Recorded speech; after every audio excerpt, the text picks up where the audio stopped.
Hello, ladies and gentlemen, and welcome to episode 6 of the Hard Stuff Podcast. Today, my guest is Greg Fell. Greg is a clinical psychologist, and we talked all things psychology, and it was a great conversation. The conversation just got better and better as we went. The other thing I want to touch base on is I've got some bloody awesome guests coming on. I have got a guy who ran 7 marathons in 7 continents in 7 days. Get your head around that. Really looking forward to that one, so you don't want to miss out. Also, I've got a bunch of really successful entrepreneurs, philanthropists, and just other really amazing people. So, you'd be doing yourself a disservice by not hitting the subscribe button. The other thing I wanted to just quickly touch base on is I made an off-the-cuff comment in the start of the video because it was something like the meaning of life for me is about love, connection, and inner peace. Now, that's just about where my head's at, and I just thought I'd explain that a bit because it sounds a bit funky just coming straight off the bat. I am someone who's always really struggled with meaning. I think that's led to the majority of issues in my life, right? I think a lack of meaning pushes someone towards hedonism. Well, for me it did anyway, right? And what that looked like is hedonism and materialism. What that looked like is an obsession with basically just drinking too much to kind of numb the lack of meanings. Drinking too much, earlier 20s, substance abuse, a bunch of stuff. Basically the search for instant pleasure. I think materialism is kind of the same thing. And now I've quit drinking. So the last 6 months I've been 100% sober, and it's forced me to deal with a lot of the issues that I was solving with drinking, right? So one of my favorite sayings is, and I'm going to butcher this because I'm on the spot, alcoholism is the solution, not the problem, right? So you're drinking too much because there's another issue in your life. And for me, that was meaninglessness, nihilism, I guess you could say.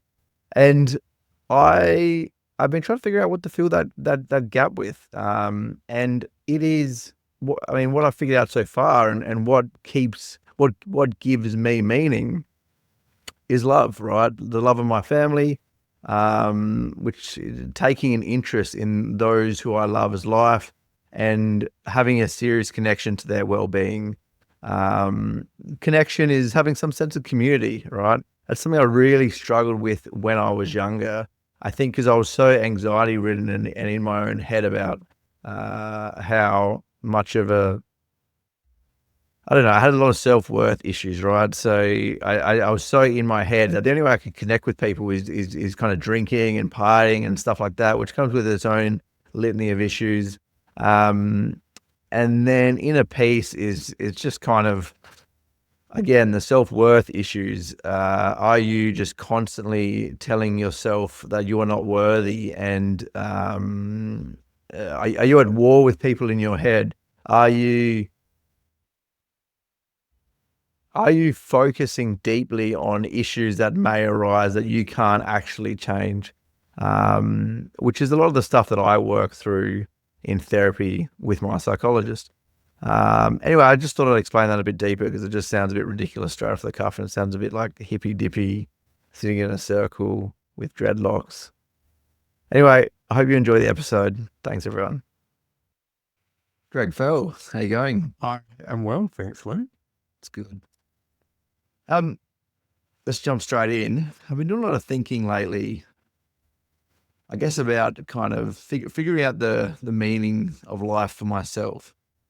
I think a lot of men, maybe this is just in the circles that I hang out with, fall into traps about trying to fill their life with things to be happy, right? I had an old friend that had a saying, he who dies with the most toys wins. Whereas I'm trying to figure out what kind of the meaning of my life is, if that question even makes sense. And I think what I've come up with so far is love, connection, and internal peace. It used to be peace, but now it's internal peace because I don't think peace is possible.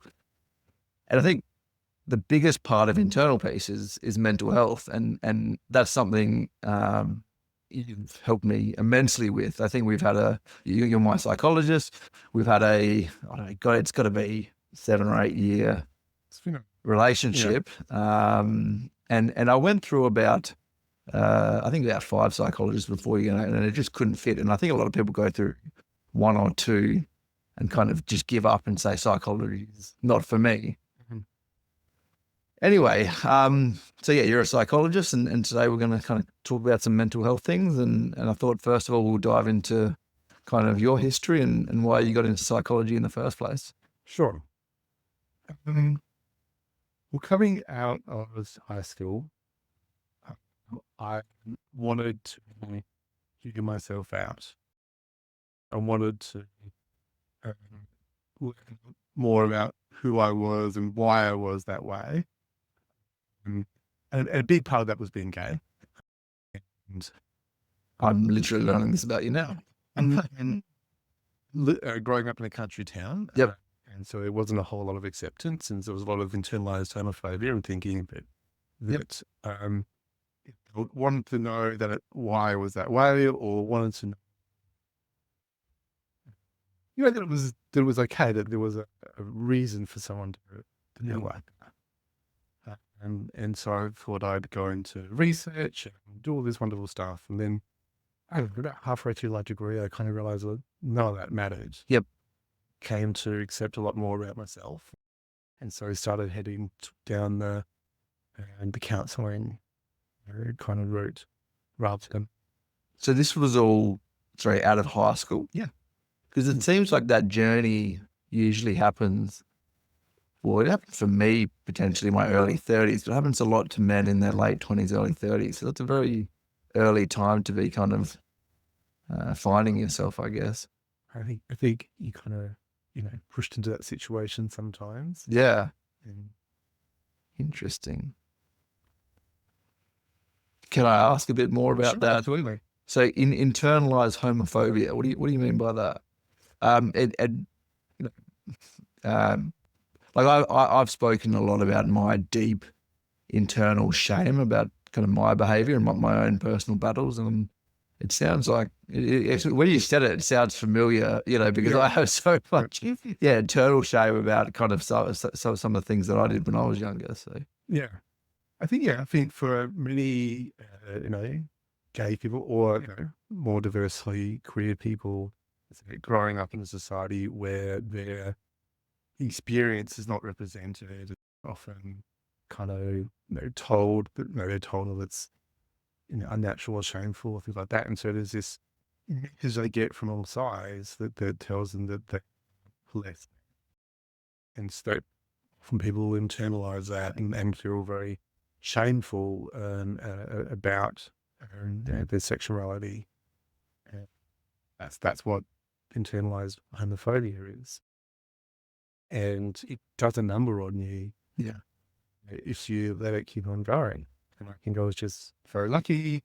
Once I got to university, that I kind of met the right people and came to have a much better and more positive understanding of that part of myself. Yeah. So we're going to dive into one of the big questions straight away. Mm-hmm. What is trauma? It's a big question. Yeah. So trauma is our brain's way of trying to protect us from the dangers that we might come across at life. So, Could you mind if I yeah. So that's very interesting, because I think naturally when you hear the word trauma, you think that's, well, maybe this is just me, but trauma is a bad thing that's happened to you. Yeah. Whereas it sounds like you've kind of twisted that, and it's the way you react to a bad thing that's happened to you.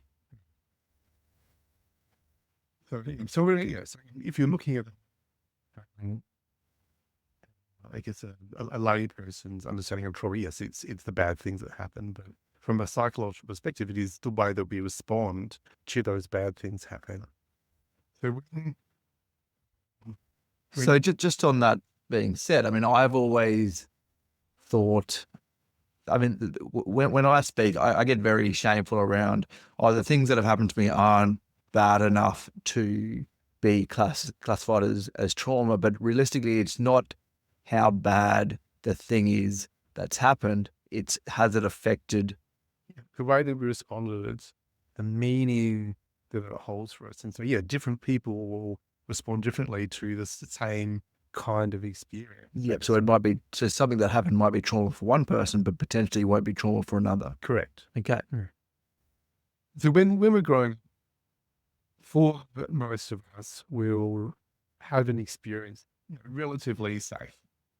We know that our needs are going to be met, that we're going to get, the love and care, things that we need. And so we from those experiences, we develop a picture of the world in our head. And that picture is the world is generally safe. And we continue on under that assumption until we have an experience that demonstrates that to be untrue. And that can be anything from the car accident to an assault or anything along those lines. And suddenly we've got this picture changes. So I'm gonna keep, just because I want clarity around this. Yeah. So you've just pointed out two situations that are one bang instant in time. Can trauma be like an elongated Yeah. experience as well? So let's say just little, let's say something like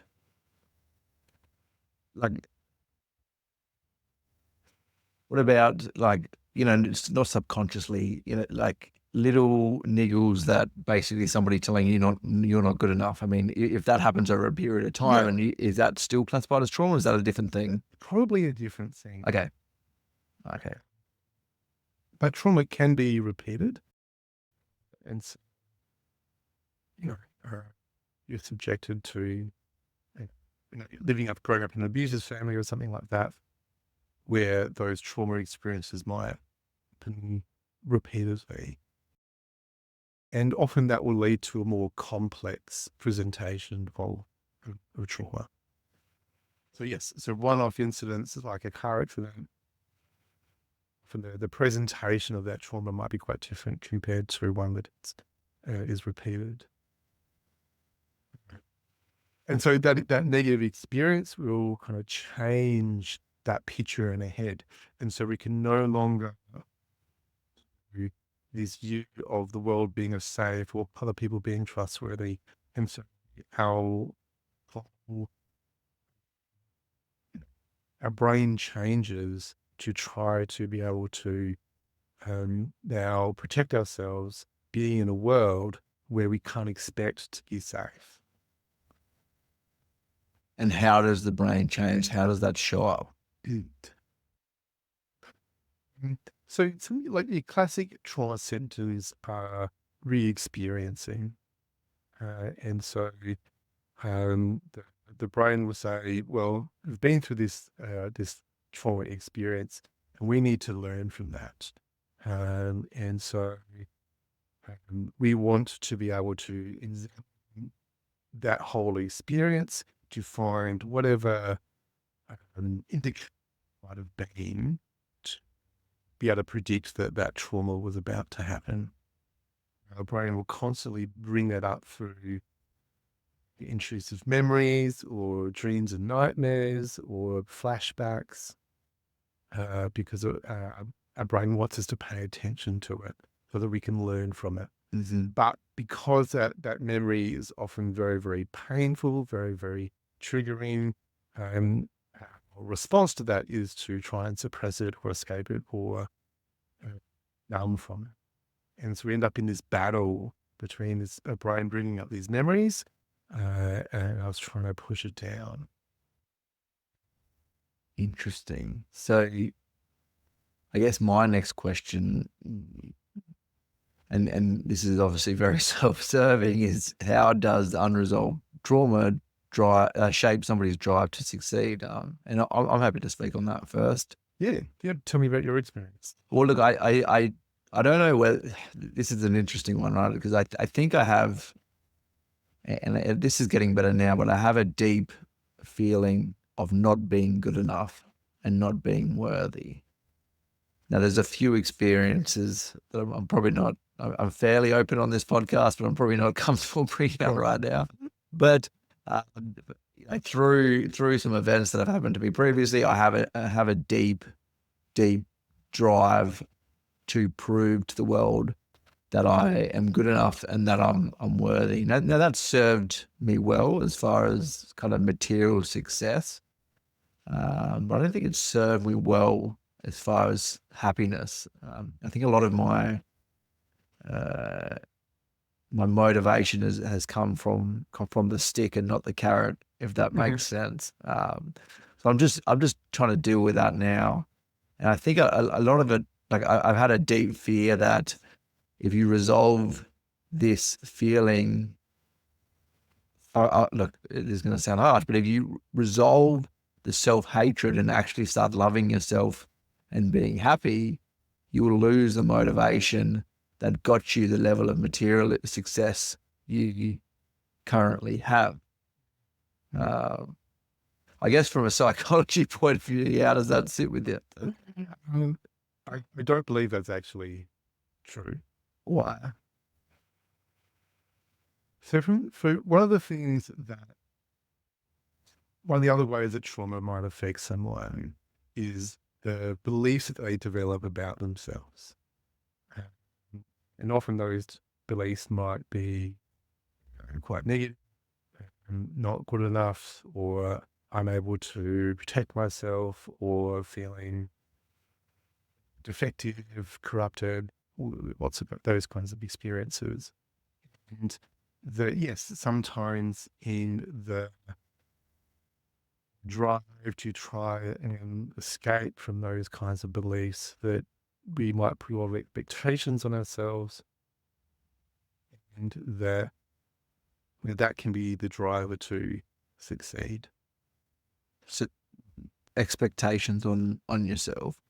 Does I must be, I must be good enough. I must never make mistakes. I must present a face to the world that they're going to want to see. Okay. So it sounds like put a face on the world. Could that be described as not be your authentic self? I mean, most people aren't their authentic self 100% of the time. Yeah, well, I think most people aren't their authentic self 99% of the time. But I think that aside from that we put it on these expectations on ourselves, and they may be a driver to succeed. But that's a double-edged sword a lot of the time, because failure is a part of life. And that while those expectations might be a driver to succeed, when we fail, they become a liability, because that leads us then to be beating ourselves up about that failure rather than trying to learn from it. So let's come back to like why having failure affects you drastically sounds like a good motivator to succeed. So why isn't it? Well, okay, let's say it is, but so where does the motivation come from if not from that deep fear of failure? I think for I guess a certain percentage of people, that fear of failure might be a driver, but it doesn't function that way for a lot of people. For a lot of people, it will be debilitating. In what way? What's the point in trying? I'm never going to get where I want to go.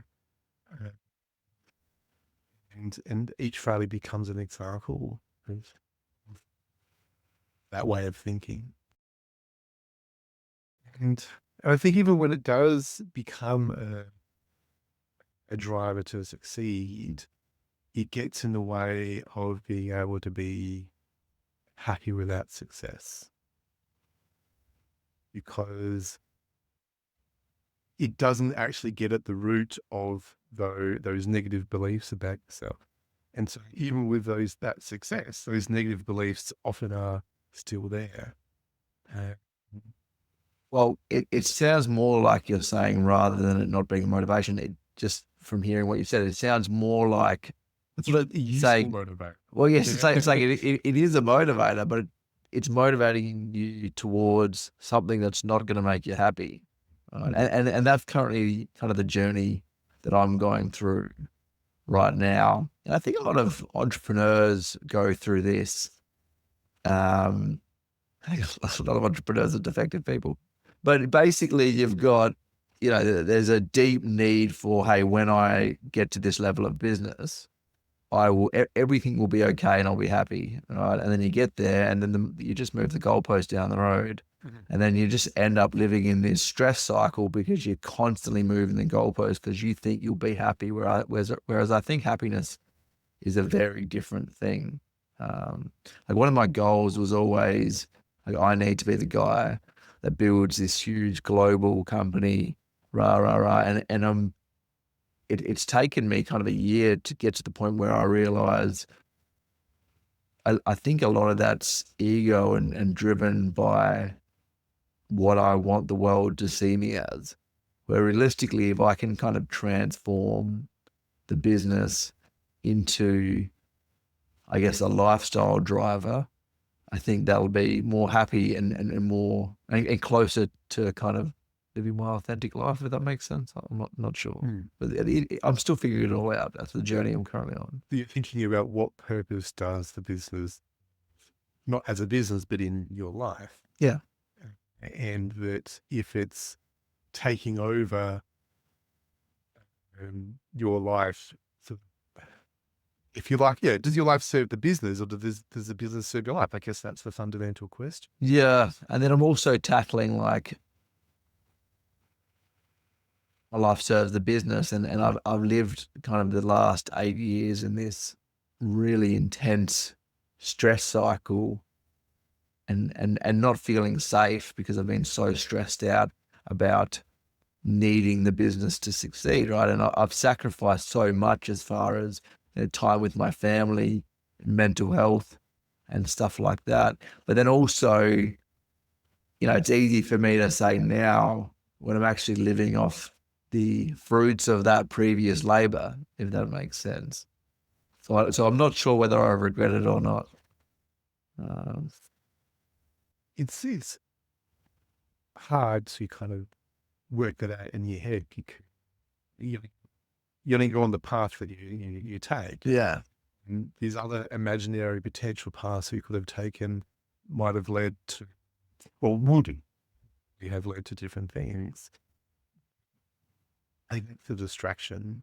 Whereas I think the path that I'm going to take now is going to lead me to the kind of life that I'm looking for. Do you see examples of where trauma becomes a source of strength, or is it always something to overcome? Positives and negatives that come out of trauma, right? That there is a lot of potential for growth and learning about yourself and trying to, like, it's a call to action all the time to go, all right, what direction is my life going to take? And yeah, there is a lot of strength in it. But trauma is an injury, and it's going to cause you, people develop scars. It limits your function, just like a physical injury would. Can you share some insights on how mindset impacts long-term mental health? I guess on maybe how the mindset of constantly needing to succeed affects long-term mental health. So if you're breaking it down, that mindset has different levels, I guess. There's deeper levels, core beliefs about how you see yourself, how you see the world. Am I a good person? Am I a worthwhile person? Am I a capable person? And those kind of beliefs feed into the day-to-day thoughts we have in our head and responses that we have and how we go about dealing with things. Sorry, what is a good person, capable person? What was the last one? Worthwhile. Worthwhile. And that's not an exhaustive list. Yeah, well, I mean, that was where my question was going to go, right? Because I've met some people who really don't give a shit if they're a good person, right? So I wonder whether they're trying to meet some other need within themselves, and what that could be. And let's say a narcissist, for example. I mean, what's going on internally there? That's a big old question. What are their drivers? So while narcissists, and this is hard to talk about because I see narcissism or like a narcissistic personality disorder as like a mental health condition as much as any other. And I don't want to be Derogatory or maligning. And there are certain mental health conditions that caught a lot of flack, which is perhaps unfair. And narcissism is one of those. Well, they cover a lot of fact because they have very because of the impact. damage that Absolutely. they Absolutely, that is the case. But that damage is because of the psychological pain that person is in. So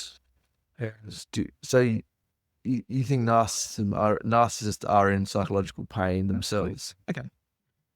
So they don't go through the world without a worry in the world, like some people would. They'll present that image, yep, but that's not actually true of their internal experience. Oh wow! And so the common perception of narcissists is that they are full of themselves. Yes. Well, I mean, I can tell you about my perception. It's that all they care about is their own happiness and well-being, and they don't care who they have to, what damage they do to make sure that is, that they sit on top of the mountain. Mm-hmm. Does that make sense? Yep. So what that sounds like to me is a lack of empathy, like a severe deficit of empathy. Well, isn't that really the definition? Not being able to, because empathy is feeling other people's emotions, is it not? And isn't that the definition of? No, that's psychopathy. Yeah, and that's what I mean. That's that kind of presentation. That's what I'll be more thinking about of them wanting to end up on top of a heap. I think that I would term that as a psychopathy. Yeah. Whereas narcissism often comes from a really deep sense of being inadequate. And really, yeah. And feeling so shameful about that no one can ever see it. And so it's a lot of overcompensation. Okay, so it's not like, I guess I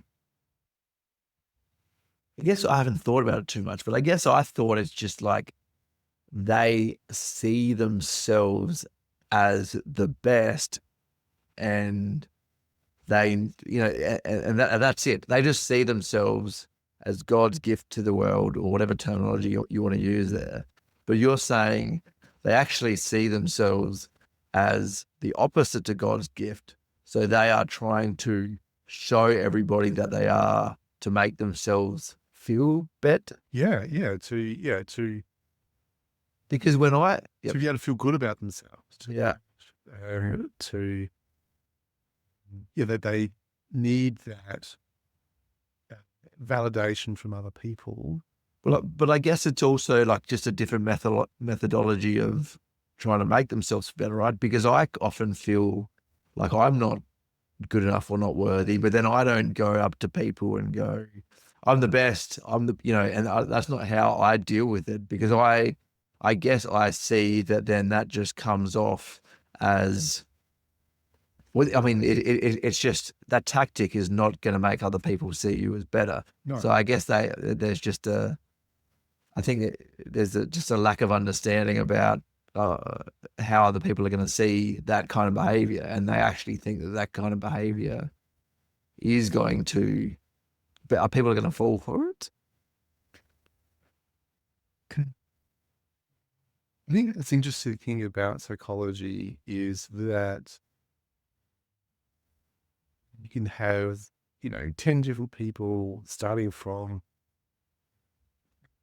so similar experiences, and they end up heading in 10 different directions. They've got different strategies on how they're going to fix the inadequacies Yeah. in their own mind.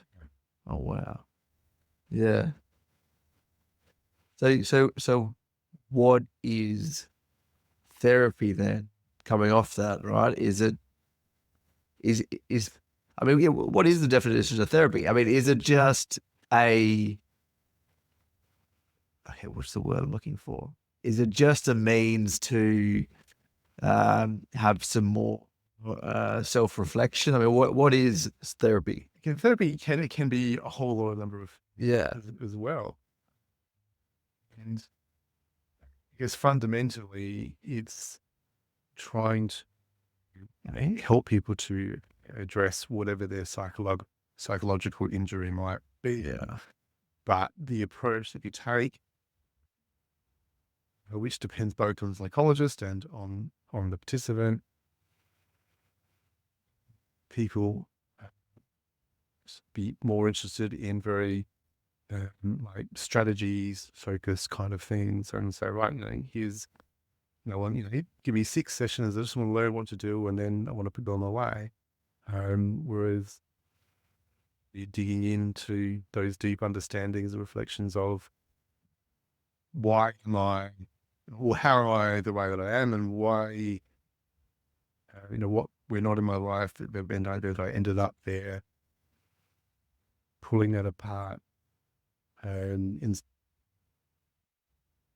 what we've internalized of that, and trying to put it back together in a way that makes more sense. Do you know who Sam Harris is? The author? I'm thinking of Ross Harris. Okay, so he's a lot of things, but anyway, he wrote a book called Free Will, right? And his argument is that we think think we have free will, but if you don't really dive down into it, we don't make any of the choices, and basically his argument is we don't have free will. The conclusion of the book is that a destructive person is like let's say it should be treated more as like a natural disaster, like a hurricane or something like that, right? So we don't get angry at tornadoes for destroying houses. We go, okay, this is a situation now, we need to deal with it so it doesn't affect the people around him. And it's more like we should have more compassion for people like narcissists who or criminals and stuff like that. Now we need to protect those around them from the damage they can cause. But there's no point of being angry at them. Now, it sounds like what you're describing is psychology has led you to a similar conclusion about people. Yeah, I mean, I definitely do think that people deserve compassion, even when they might be a negative influence and damaging to the people around them. And I'm not sure I'd go to the extent of saying we have zero free will, but how a lot of the way that we are comes kind of pre-programmed. And some of that is just our biology, and some of that is our upbringing. But by the time we become young adults, if we're not paying attention to what we're thinking, what we're doing, and why that is, then a lot of things will feel very automatic, feel like we don't have that free will. And it takes a lot of self-reflection and the wisdom that we derive from that to be able to develop that ability to have a more conscious way of living. Yeah. In intentional. Yeah, yeah, You I know. like that. Intentional. As a psychologist, Mm. do you find it challenging or enlightening to analyze your own behavior? Mm.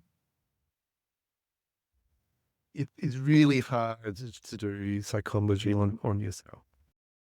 And like, the basics of it, you can apply to yourself.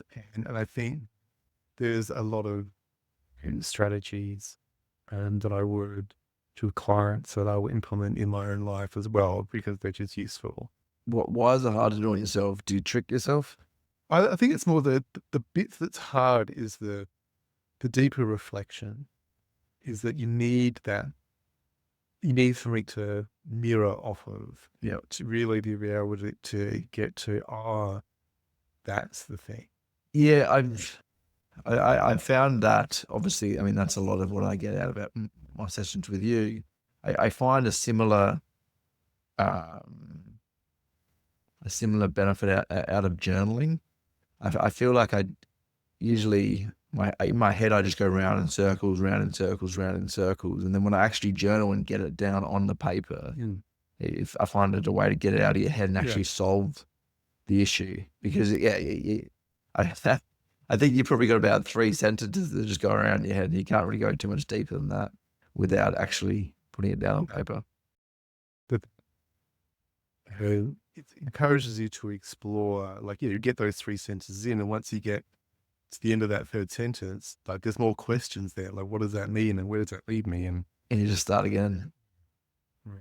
So what are the techniques that you're talking about that you would implement in your own life? I think it's just the day-to-day thing, for just looking after yourself properly, making sure that you take time to have downtime, and not put too much pressure on yourself, and the controlled breathing and the relaxation and meditation and all those kinds of things. And then when I catch myself in some negative self-talk, being able to find my way out of that, because I'm a psychologist doesn't mean I'm immune from that. Yeah. Even like coming along, to that. I think the only reason I hesitated when you asked was, what if I don't do a good job? What if I stuff it up? And that automatic reaction, and have to take that time to go, dang. Yeah. I mean, that's interesting. I feel like so many people don't do what they want out of in life because of that one little psychology hack. So I guess, do you have any tricks or techniques specifically for that one? It's just practice. Just practice. Yeah. Because I find like I'm really good at overriding that. And I think that's been kind of why I've been able to achieve kind of some of the things I have. I'm very good at just acting, even though internally I'm telling myself that this is going to be crap. This is not going to be good enough. Yeah. I mean, that's the idea of the valued action. Yep. Of that, even though I'm not feeling good about this thing that's in front of me, it is still important to me for these reasons. Therefore, I'm going to push through and do it. Yeah. What? So there's a few kind of entrepreneurs I follow. I don't know why I did that scare quote. The entrepreneurs / speakers I follow, and their big thing is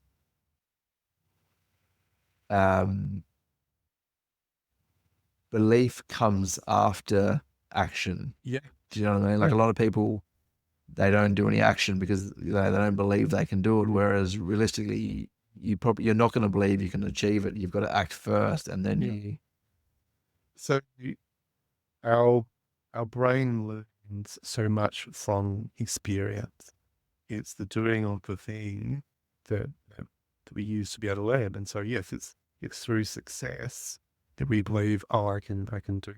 So it's making that first jump, because realistically, if you don't ever make that jump into action, into something that you don't believe you can do, then you're going to be constantly stuck in that cycle and you're never actually going to take action. Can I ask you about something else? This is a bit off script, but what's that issue that people have? And I've always found this fascinating, where they can't leave the house. Okay. Mm, Because the only reason I ask you is that, so I've quit drinking now and everything like that. But I sometimes, after I'd had a big night when I was younger, got extremely anxious the next day. And I feel like I felt a light, like I always never understood. And then sometimes when I was really anxious, I felt a light version of that. Like I didn't want to speak to people. And that's completely opposite to who I am. But I could feel that. I'm like, that's interesting. Where did that come from? so agoraphobia. Is that what it's called? Yep. So, not wanting to leave the house.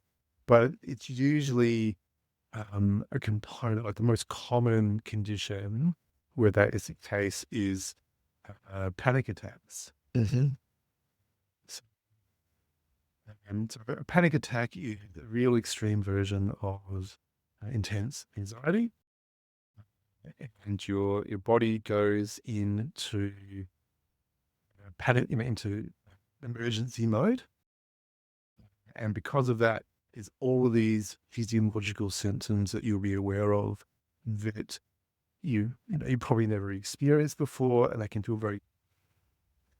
Yeah. So I have spoken on the podcast how I've had panic attacks in the early days of the business. Yeah.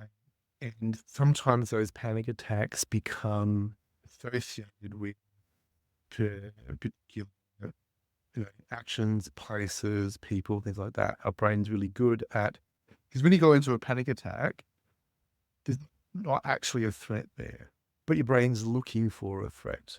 It wants there to be a problem so that it can fix it. Oh, it's funny because after I started having panic attacks, like then it felt like something switched in me, right? And that there was just this thing that happened, and I'd go into certain situations where logically I was like, this is not something to be afraid of, yet my body would be like, yes, it is. And I would start having these shaking uncontrollably. Whereas like logically, I was like, I know I can do this. So there was such a weird tension between what my physical body is doing and what my brain is telling me. Yeah. And so because our brain looking for the reasons for that panic to be there, but it's not finding anything, you'll start attaching that reason to other arbitrary things. Hold on. Okay. Can you just say that again? So that if we have repeated panic attacks, Yes. and our brain is trying to look for a reason for that panic, so it's trying to find a threat, and if it's not finding a threat, Well, if it's not finding a threat, what is the threat? Like how do they originally? why is that anxiety there? I think you could just think, am I going to do? Is my business going to fall apart? So there might be a more nebulous thing that the anxiety is about. What if my business fails and those kinds of things. But when your brain's looking for a threat, it's looking for like a physical threat. It's feeling like it's in danger, and it's not seeing anything that's there. And so our brain will latch onto something else about that experience that it will then start to associate with as a threat. So, for example, if you go for a walk every day, and as you are on that walk, you pass by this house that's got this great big dog that comes out and startles you. And so your brain knows that, well, every time, when I approach this house, there's going to be a dog there that's going to startle me, and it will start to trigger those same kind of fear responses even before you see. Okay. And so one day you might pass that house and the dog's not there for some reason, but you're still going to have those same fear responses because your brain has now made that connection between that house and the dog. So the house becomes a symbol for the threat of the dog. Okay, so with how he is it agoraphobia? I got it. So How does it reach that point? well, so it sounds like, I'm going to try, but tell me if I'm wrong. It sounds like something in the world is causing you to have these panic attacks, and you don't know what it is, but you just know that when you're in your house, it's not going to happen. Yeah. Usually not a straight away thing. Usually with repeated things that you go to the shops and you have a panic attack there, and your brain goes, well, I can't go there because I had a panic attack. Mm-hmm. And then it's, you're walking down the street and you have a panic attack. Your brain goes, oh, I can't go there because I might have another panic. And then you're walking out to your letterbox and you have a panic attack, and your brain goes, oh, I can't go out to the letterbox because I'll have another panic attack. So it's obviously not the letterbox, so what is it? Why are you having panic attacks if it's not? It becomes the panic itself. So I'm fearing. Oh God, that's horrible. So it's a self-fulfilling prophecy. It's fearing having another panic attack and going through that intensely uncomfortable, sometimes even painful experience. Oh God, people just get in this horrible cycle. Correct. Oh, that must be so hard.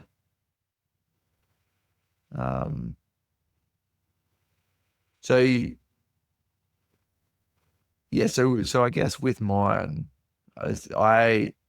mine started with, I called them migraines, but if I'm being 100% honest, I don't know if it was migraines. Somebody described it as a fishbowl effect, and that really resonated with me, right? So I'm so in my own head that if somebody talks to me and I actually don't, it just muffles because I'm, and I found myself in conversations with clients with no vocabulary, not actually being able to interact with them on what I do is very technical, not be able to interact with them on a technical basis, right? And this was getting worse and worse. I don't know how much of this I've told you, but I then went and saw I got MRIs, I did sleep studies, I did ear, nose and throat. Nothing came back, and this went on for months and months, and I also saw a doctor at some point, and he told me, oh, I think it's stress, and I kind of laughed him off, as in like I basically took it as if he was calling me weak. Like that was my mindset at the time.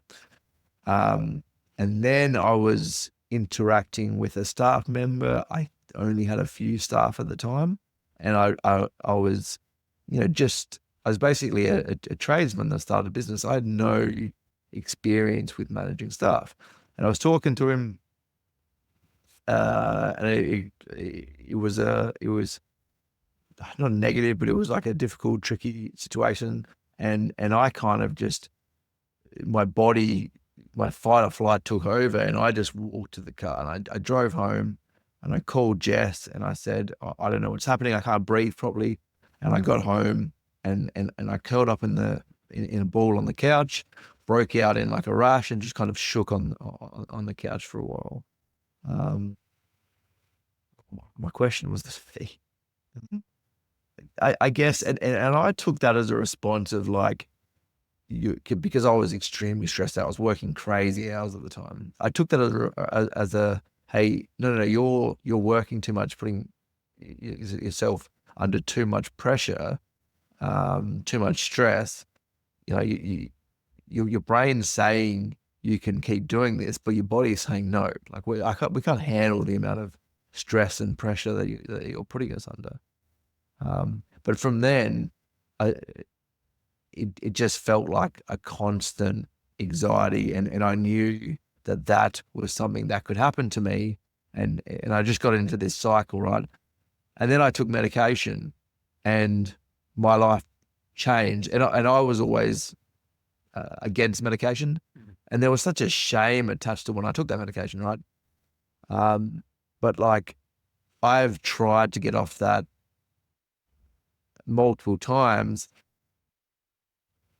but I just feel like something broke in me, and whenever I try, I'll be off for a few months and I'll taper myself and do it all properly, like the doctor said. But I'll be having a normal conversation with the client that I've known for 5 years, and all of a sudden my neck will start going and I'll start getting the jitters, and I feel like it's the early stages of a panic attack. I guess, I mean, has something I feel like I describe it as something broke in me, and I don't know how to fix it, and through that, I actually haven't been able to manage my business. I've got to do difficult one-on-ones with um, employees, full company meetings, deal with high, intense clients. And I feel like I've built a life that my body can't actually handle. Mhm. And now I'm in this like cycle of like, can never get off the medication because, um, I'm not sure if broken is the way that I describe it. that's how I describe it. I'd love for you to give me a better way. So when I talk to people, I get, I mean, anxiety is a normal part of the human experience. yeah, It's our brain responding to, I guess, potential dangers. The fear is a response to concrete dangers, as in like there's that threat immediately in front of us. Okay. And anxiety is our response to imagined dangers. and maybe I'm playing word games here, but where does nervousness sit in that? Oh, wait, hold on. So oh yeah, no, you're right. Well, I guess they're all emotions, and they're just different degrees of that form of motivation. Everything from excitement Yep. to nervousness to anxiety to fear. Like emotions are how our brain motivates us to go and do things.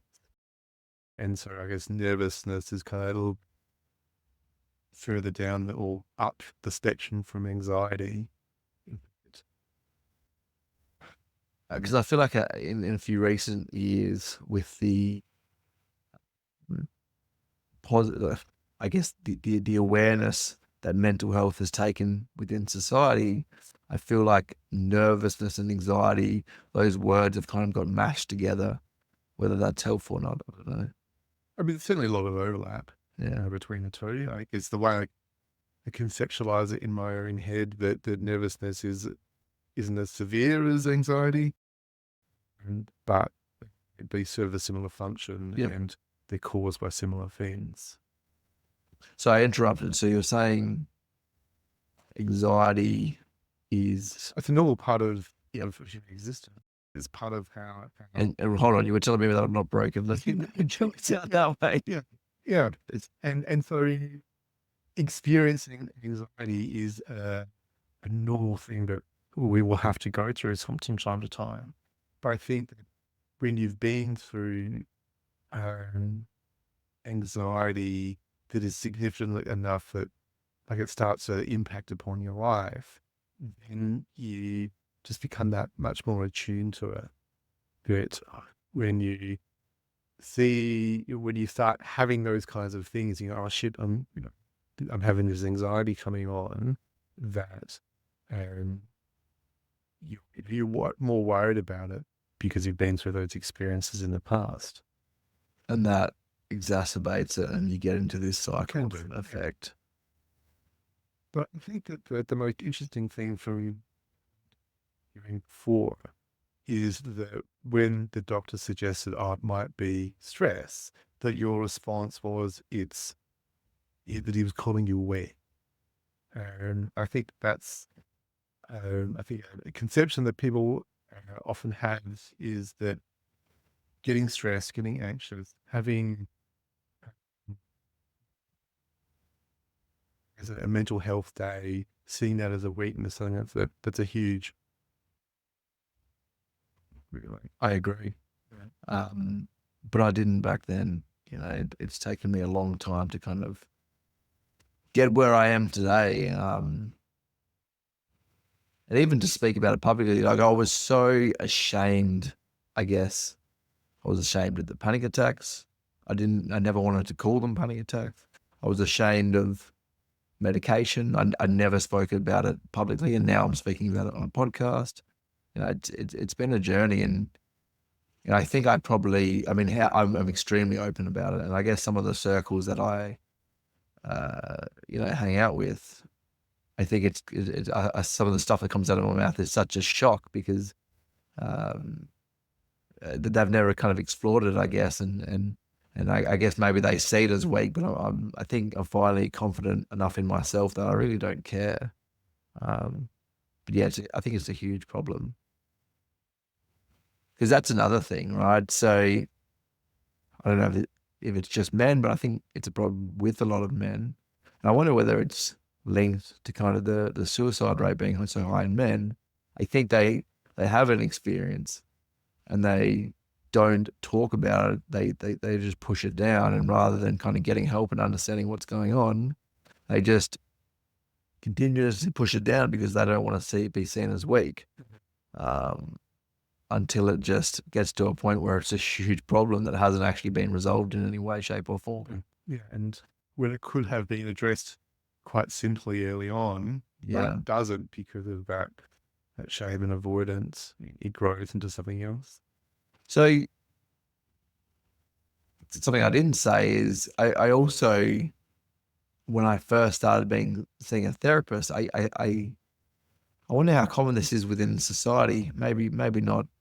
Maybe it's just the circles I hang out with because a lot of my friends are in trades and stuff like that. But there was like a hesitation or a level of shame and secrecy around even being in therapy. I don't have that now. But I mean, what do you think that is? Is that just a big hangover from the past? Yeah, I think that, previously there has been a lot of stigma around mental health and that sense sort of being weak. And I think that's probably exaggerated for men. And that, it still hangs around to some extent now. It's better than it used to be. I think there's still a long way that we need to. Yeah. And I think that when you when you grow up as a boy, if you're told, don't cry, that's sweet. And if you get told off for having emotions in general. God, the shame that I had around crying when I was a kid. I used to think there was something wrong with me because I cried a bit when I was a kid. Like even in private, if something happened, I'd cry at home. And I would just think I'm an absolute loser for crying by myself in my room, Like I don't know why I'm smiling. I always do this, but yeah, it's just such a crazy. I think I'm just smiling because it's just such a crazy. Well, it's sad to think of like a kid who's crying because he's upset about something, but then he feels like a weak loser because he's crying about that thing that's happened. That's probably worth crying about. Yeah. So emotions are wild. And particularly as a child, like Emotions are wild. What do you mean? they're intense. The fact that our body functions, our brain functions by giving us this stimulus that uses anger, uses fear, uses shame, uses guilt. All of these things are designed to get us to go and do something. And our body works is, and when you're a child, they're much more intense. Like now as an adult, we kind of forget that we've had decades to get used to these kinds of things. But when you're a child experiencing this for the first time, it is intense and you don't know what it is and you don't know what you're doing with it. And so you look to your parents to learn, how am I supposed to deal with these emotions? And it depends on how good your parents are at dealing with emotions as to what you learn to be able to manage that. And I feel like because of the shame around it, a lot of the generation above me weren't that good at dealing with their emotions. And that shows in the way of, I don't know, I guess, alcohol abuse. I mean, my wife's a second generation immigrant. I'm a second generation immigrant. And I've got a lot of friends that are as well. And kind of the alcohol abuse in that next generation above us was run rampant. And I think that's a lot to do with not being able to deal with their emotions. I don't know if that's... That's a fair statement, I would say. Yeah. Yeah. And so crying as a child, that's part of how we deal with and regulate our emotions. It's an essential part of growing up. And when you're told, no, that's bad, that's shameful, that does damage. What damage? Is that some of the trauma we spoke about earlier? Not trauma. But it does, you do internalize that message. Yeah. Of, that sense of, you get that message that crying is weak, for example, but you don't have the ability to stop yourself from crying because you're trying to deal with these emotions, and you would internalize this message. Well, that means that I'm weak, and that's part of the multi-armed case that you build later in life for thinking you're not good enough. Yeah. And or you cut yourself off from that avenue of being able to deal with shit as it comes up through your life. So you're saying potentially that is actually an effective way to deal with your emotions, and you've actually, you've excluded that as part of your toolbox to be able to get through tough times. You're going to go through losses in your life. Through relationship breakups, you're going to lose jobs, you're going to have loved ones die. All of these things they're going to cause intense emotional pain, and crying is one of the most fundamental ways of being able to process that. And if you cut yourself off from that, then you severely limit your ability to manage those losses. That must be so common. Why do you think it was originally? I know this is a link to kind of what you do, but why do you think crying has traditionally been so demonized? Is it in all cultures, or is it just kind of Western culture? I wonder. I don't know the answer. Yeah. Society has a lot to answer for. It shapes a lot about what is expected and what isn't. And it really depends on what that side, what the structure that society has is dependent on what is the value and what's it trying to achieve and what's it trying to uphold. And it might be,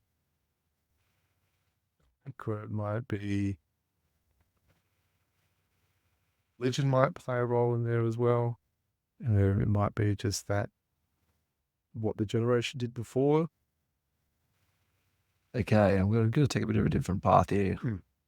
But speaking about being stoic, I want to go back to narcissists, right? Because you intrigued me there. So if they don't have this view of themselves, like I'm the best thing since sliced bread, right? So that if they are suffering, I guess you could say, how do you deal with a narcissist that you have to deal with?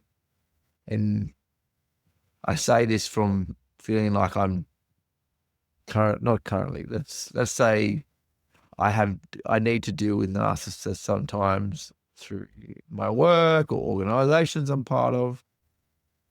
And there was one that I'm dealing with that I suspected, and I'm not a psychologist, so I'm not going to what do you call it, determine, but I suspect he's a narcissist. Talks himself up like really immensely. Anything you say criticizing him, he overreacts crazy, will send huge lists of why you're wrong about him. Okay, like to a degree where you go, where's the, like, how do you not see that this is, I don't want to use the term crazy, but like inappropriate, excessive. I'm trying not to make it obvious who it is. But basically, like, how do you deal with someone like this? Because I've caught myself, and I don't like this about me, I've caught myself with, like, he sees himself as this. I know how to make him not see himself as this. I'm going to hit him where it hurts because I have proof that he's actually completely out of line and selfish. Okay. So I guess, how do you deal with people like that? think it really depends on the nature of the relationship or what it is that you're trying to achieve. So the way that you would deal with it compared to like a business, how you measure it with like a loved one, for Mm-hmm. um, but I think at a basic level, I wouldn't try to do anything to manage their behavior in that way. Um, it's he's got that perception of himself that he is presenting. Yeah. You're not going to dissuade him from that. It's impossible. Yeah. I mean, without his consent, like it's possible to do, but that's, years of therapy that he's doing, putting the work into it. You can't. So I guess you just need to take a practical approach to make sure he Yeah. doesn't damage what. Have boundaries. Mm.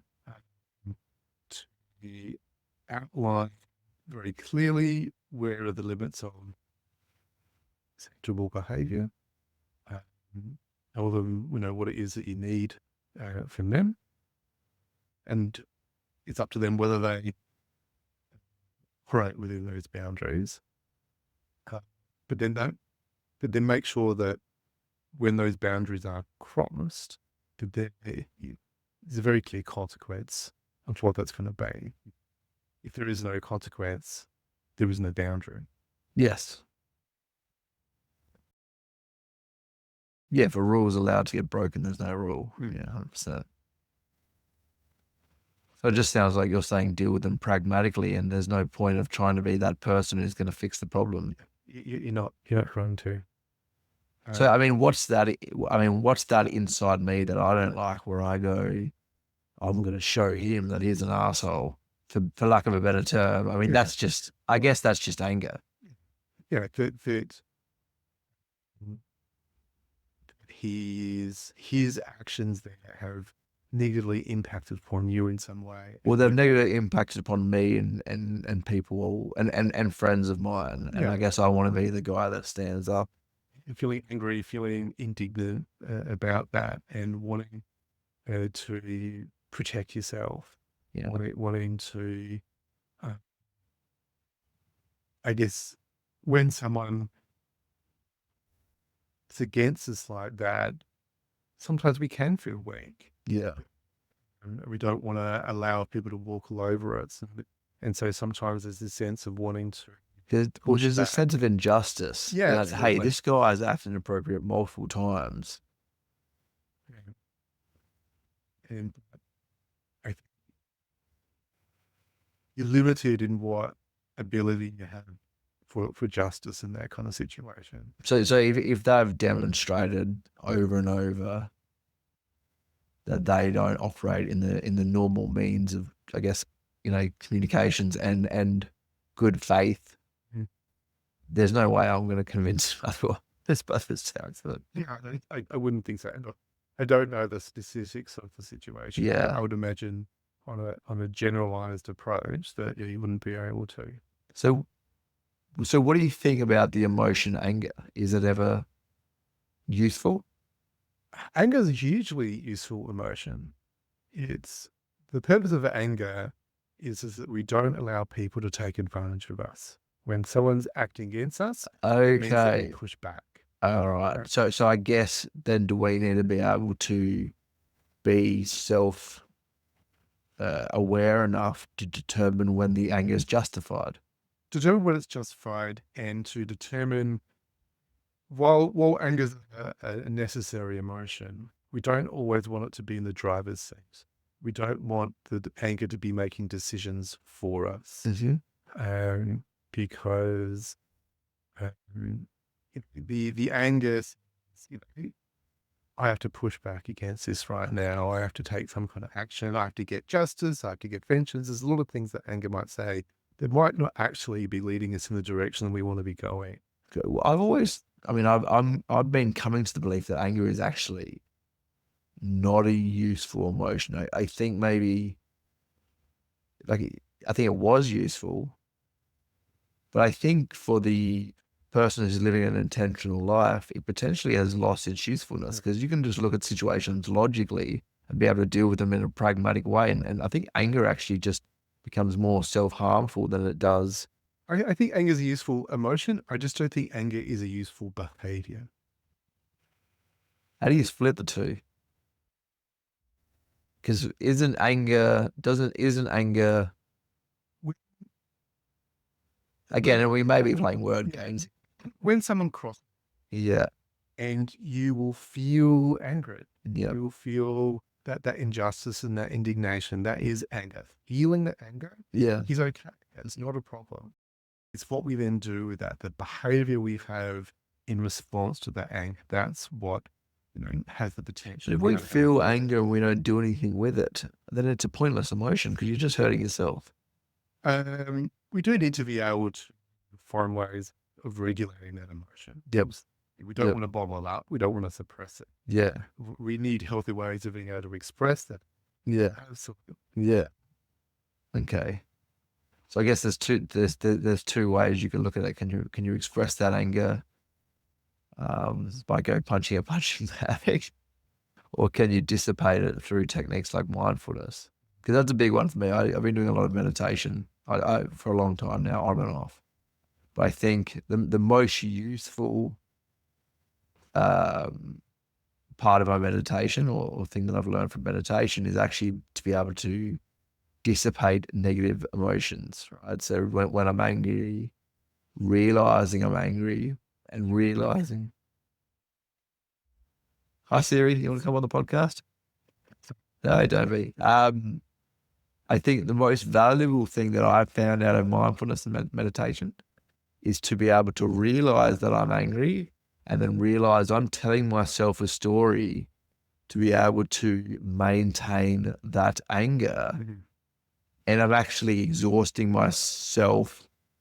And like you said, I'm going to actually show up and behave in ways that are going to negatively affect my life. Whereas if I can dissipate the anger through mindfulness, realizing this is a thought pattern, changing the direction of that thought pattern, looking at the problem logically and practically, I find that, I don't know, for me, anger's caused so much issues in my life in the past of having to get vengeance on people, which I guess is another thing. But that I just find I anytime I'm angry, it's usually a point to kind of reflect and try to think logically instead of emotionally. Yeah. And so feeling anger, for what it's important for them to recognize that that's okay. Yeah. Give themselves a hard time for feeling angry. It's a normal part of human emotion. We then do with it. So you mentioned you do a bit of breathing techniques sometimes. Do you do meditation? Not in like a traditional sense. Yep. I think mindfulness is pretty more my speed than. I don't know how you differentiate that, I guess. I mean, I think I do mindfulness meditation, if that makes sense. I think it's just, I guess the school of thought that you come from as to whether you give it as mindfulness or as meditation. You were doing mindfulness before it was cool. Just take stuff there. Yeah. I think it is a good thing. Yeah, absolutely. I've done most of the things. I mean, I guess, do you have any advice for listeners on understanding and improving their own psychology?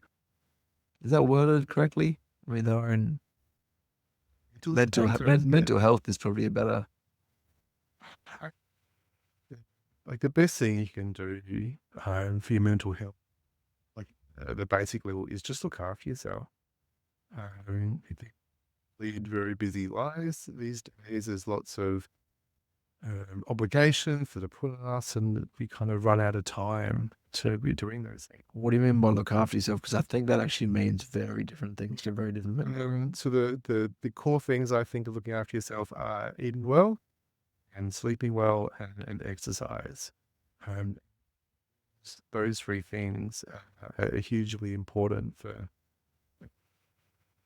So you think that's the low-hanging fruit, the big movers, and then after that you can get into the nitty-gritty of personal trauma issues and stuff like that. Yeah. Okay. And And then building off, once you got those things kind of down pat, you can build on top of that with what is your life, what introduces positive experiences into your life. Yeah. Um, things that are enjoyable or that bring you joy. Yeah. Things that bring you a sense of accomplishment or achievement. Things that allow connection with other people, within your families, within your community. Accomplishment and achievement, they're things that I'm potentially starting to actually see in a negative view. And maybe it's because I've over indexed for them so heavily. And I think that what counts as an accomplishment as well, that if you clean the bathroom, that counts as an achievement. If you, you know, tick the things off your to-do list for the day, they count as achievement, at least from where I'm standing. They don't have to be create a global business. Yeah, well, it's funny because different aspects of my life, like I see meditation every day as an achievement. But then if you look at kind of my work achievements, the bar's set so high that I just never hit it.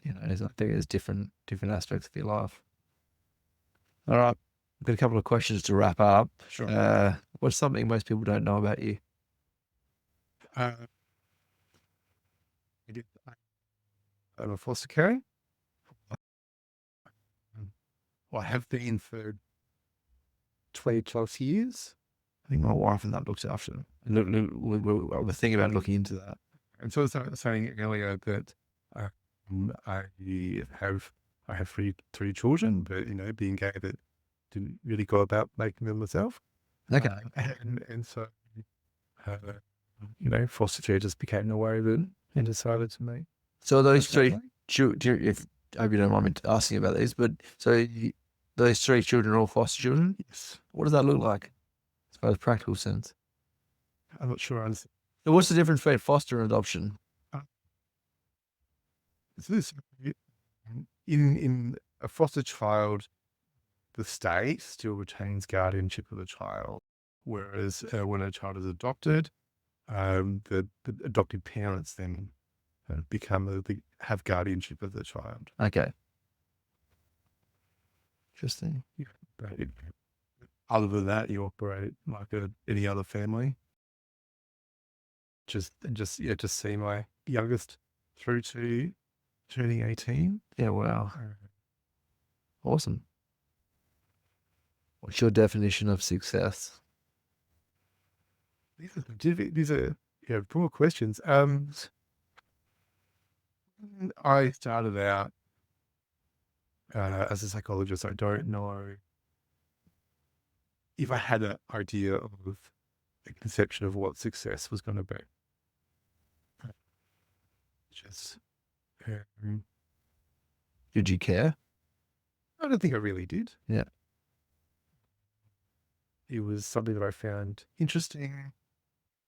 I really like doing, and that's what I'm meant to be. And I started off my first job.